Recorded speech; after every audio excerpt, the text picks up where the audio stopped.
കൂട്ടുകാരെല്ലാവർക്കും പുതിയ വീഡിയോയിലേക്ക് സ്വാഗതം.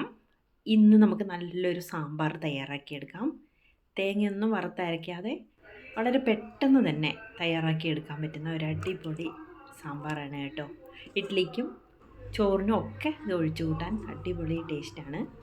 കുറച്ച് പച്ചക്കറികളും പൊടികളും ഉണ്ടെങ്കിൽ പരിപ്പും ചേർത്ത് നമുക്ക് അടിപൊളിയായിട്ട് സിമ്പിളായിട്ടുള്ളൊരു സാമ്പാർ വയ്ക്കാം.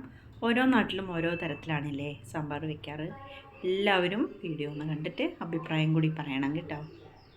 എനിക്കിവിടെ എല്ലാ പച്ചക്കറികളും കിട്ടിയിട്ടില്ല, എല്ലാ പച്ചക്കറികളും വെച്ചാണ് ഇത് തയ്യാറാക്കിയെടുക്കുന്നത് കേട്ടോ.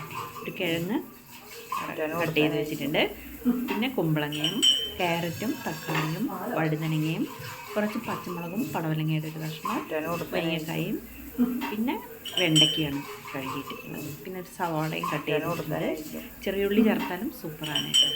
പിന്നെ വേണ്ടത് തേങ്ങയൊന്നും വറുത്തരയ്ക്കാത്തത് കാരണം കുറച്ചധികം പരിപ്പ് ഞാൻ കഴുകിയെടുത്ത് വേവിച്ചെടുക്കുന്നുണ്ട്. നമുക്കതൊരു കുക്കറിലേക്ക് ഇട്ട് കൊടുക്കാം. എന്നിട്ട് നല്ലപോലെ ഒന്ന് വേവിച്ചെടുക്കാം. ഇത് ഒരുമിച്ച് പച്ചക്കറികളുടെ കൂടെ വേവില്ല, അതുകൊണ്ടാണ് സെപ്പറേറ്റ് വേവിക്കണം കേട്ടോ. അതിലേക്ക് വെളുത്തുള്ളിയും കുറച്ച് പച്ചമുളകും ഇട്ട് വേവിക്കാനായിട്ട് വെച്ചു കേട്ടോ.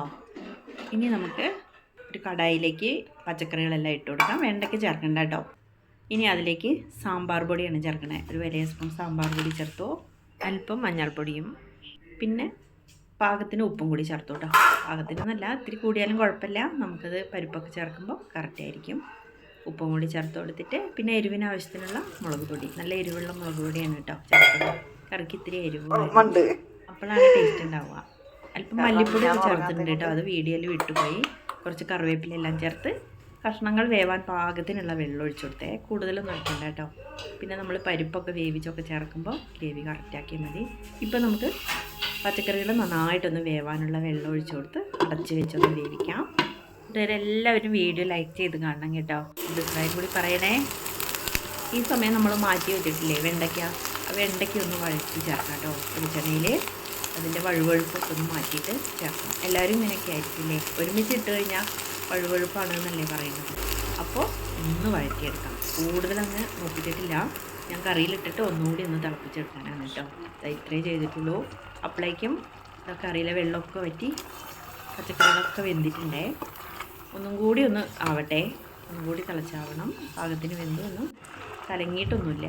ഇനി നമുക്ക് അതിലേക്ക് വെണ്ടയ്ക്ക ചേർത്തൊന്ന് തിളപ്പിച്ചിട്ട് നല്ലപോലെ വേവിച്ച് വെച്ച കുക്കറിൽ നല്ലപോലെ വെന്ത പരിപ്പാണ് കേട്ടോ, അതും കൂടി ചേർത്ത് കൊടുത്തു. എന്നിട്ട് ഒന്ന് ഇളക്കി പാകത്തിന് ഉപ്പൊക്കെ നോക്കണം നമ്മൾ ഈ സമയം.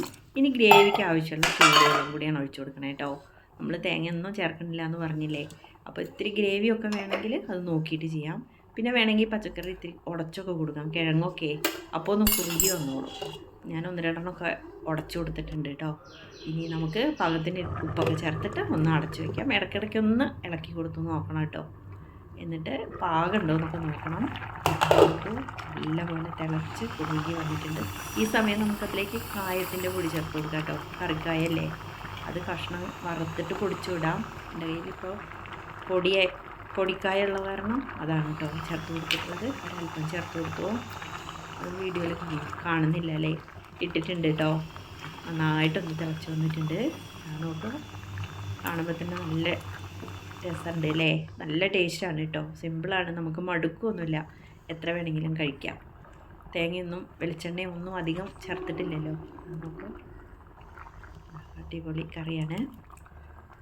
ഇനി നമുക്ക് സ്റ്റൗ ഓഫ് ചെയ്യാം. വേണമെങ്കിൽ ഒന്നും കൂടി കുറുക്കിയെടുക്കാം. ഞാൻ കുറച്ച് നേരം കൂടി കുറുക്കിയെടുക്കണം കേട്ടോ. നമുക്കിത് ഒന്ന് താളിക്കൊഴിക്കണം.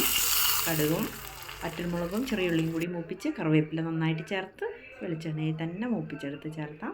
അടിപൊളി സാമ്പാറാണ്. എല്ലാവരുടെയും ഒന്ന് അഭിപ്രായം പറയൂ. വീണ്ടും നമുക്ക് മറ്റൊരു വീഡിയോയുമായി കാണാം കേട്ടോ.